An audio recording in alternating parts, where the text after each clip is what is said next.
of control.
Right.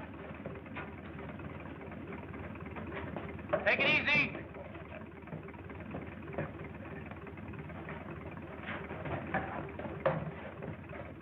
How about Colder, Dick? Is he all right? He will be as soon as we get him to a doctor. The spider nearly finished him.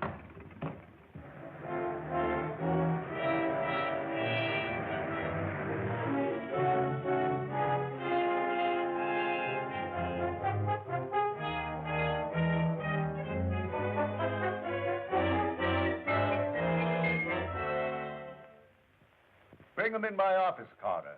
We'll interview them here. I've asked you all to be here so that we could compare notes. And perhaps get some new lead on this spider business. You'll do the interviewing, Dick. Ah, here they are now. Gentlemen, thank you for coming.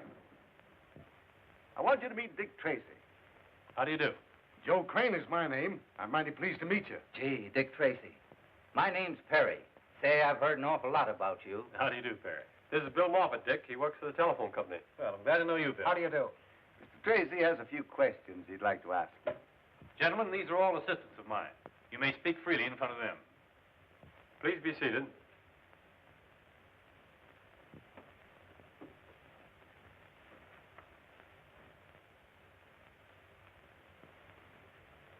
Mr. Crane, you are a conductor on the P&M Railroad, are you not? Yes, sir. I understand that some months ago you witnessed a strange meeting which took place on board a train. Would you mind telling us about it? Well, it was a late train pulling out of the P&M station for Los Angeles.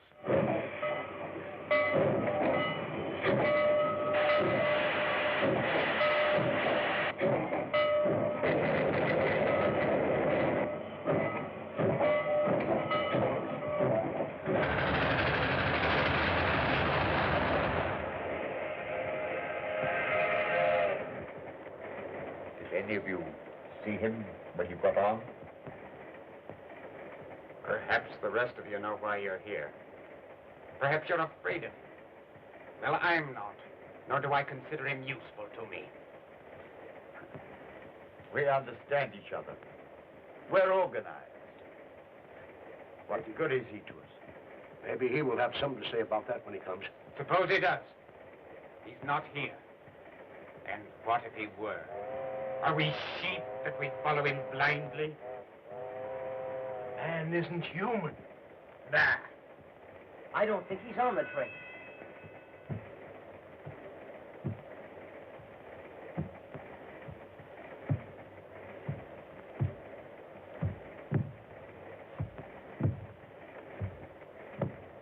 He's coming.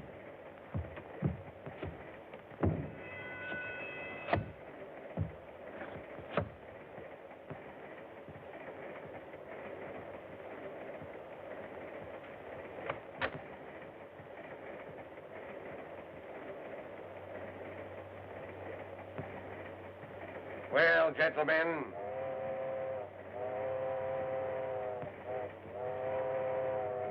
you, what is your report?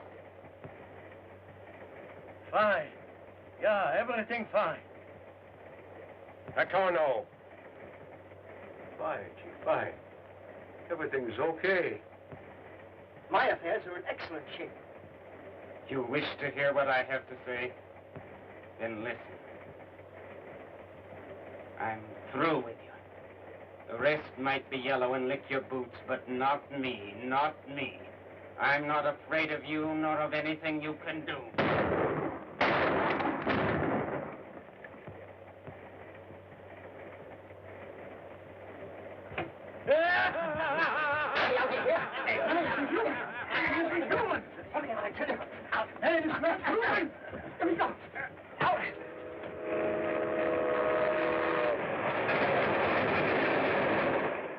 No one could figure out how that fellow with the lame foot got on or left the train. The man with the lame foot is the man we want. He is undoubtedly the head of a powerful organization. The spider ring. Mr. Perry, tell us what you know. I deliver milk, Mr. Tracy. I had just started on my route early in the morning, before sunrise. I noticed a man who acted crazy. He seemed scared of something. He was trying to get away.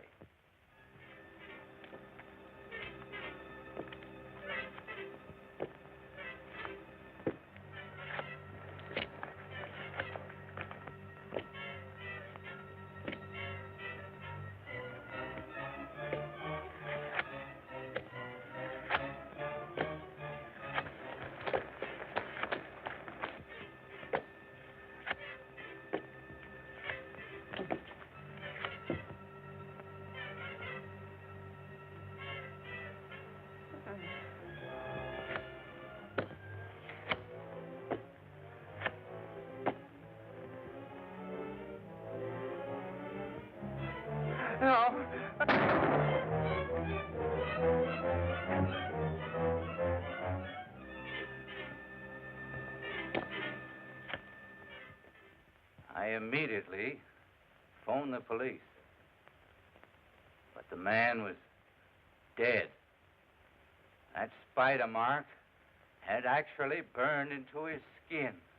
The lame-footed man again. Some sort of a fiend who brands his victims with a spider mark before killing them. Ellery Brewster was killed that way.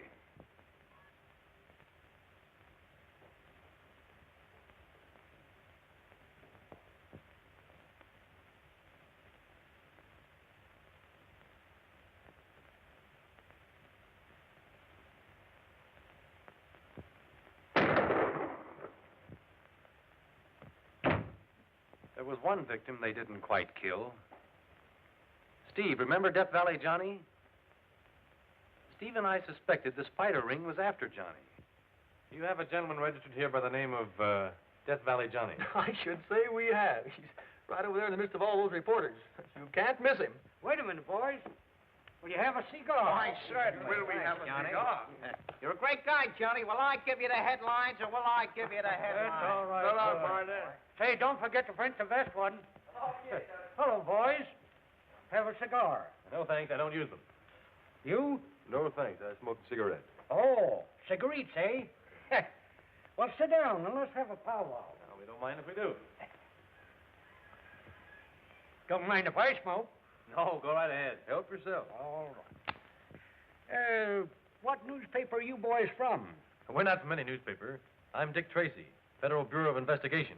This is my assistant, Steve Lockwood. Well, what brings you here calling on me? We're here in your interest. We have reason to believe a certain criminal ring may cause you trouble. Yeah. Listen here, young man. I've guarded the whereabouts of that mine for nigh on to 20 years. And no hombre's going to get it away from me. Besides, the gold won't be mine after 10 o'clock tonight. I'm selling out. Does anyone besides yourself know where the gold is? No, sir. I kept the secret of that mine in my head. And I ain't going to open my yap until those jewelers sign on the dotted line. Jewelers? Yes. I'm selling out to a big firm of New York jewelers. And, at a good stiff figure, too. Death Valley Johnny got it that same night.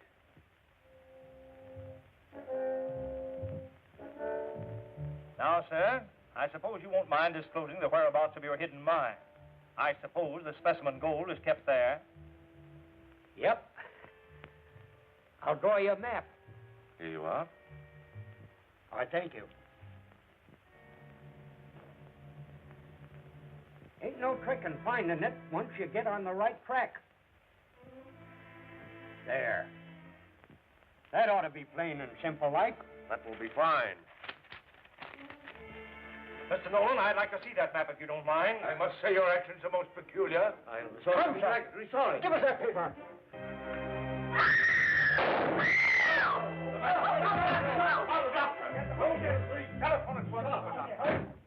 Death Valley Johnny didn't die.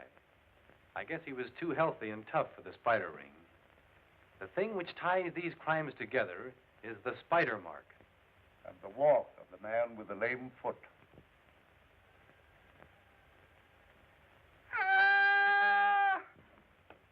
What's the matter, Mike? I seen a spider. And now, Mr. Moffat, tell us what you know. Yes, sir. I was sent by the telephone company to trace a bum connection.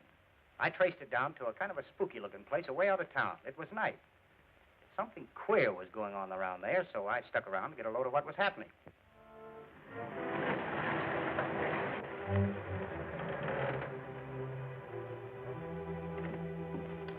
Is he still alive? Bring him inside, quick.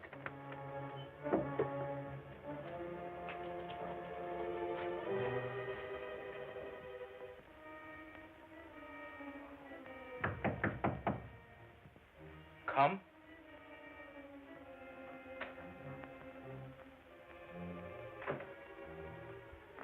I have a report for the lame one.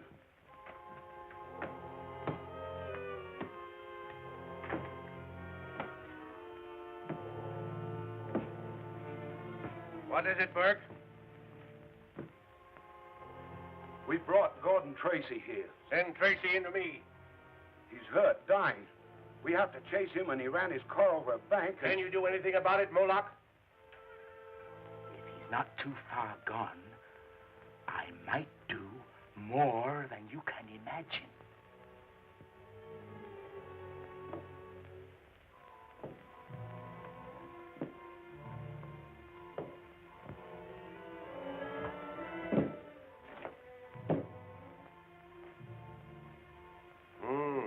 His condition seems critical. What if he should die? Then we will eliminate a very dangerous enemy. He won't die. But by means of this operation, a simple altering of certain glands, he will be unable to distinguish between right and wrong. In that event, he will be very useful to us, Moloch. It was no mistaking as to who they had, sir. It was Gordon Tracy, all right. My brother. There's no telling what those fiends have done to him.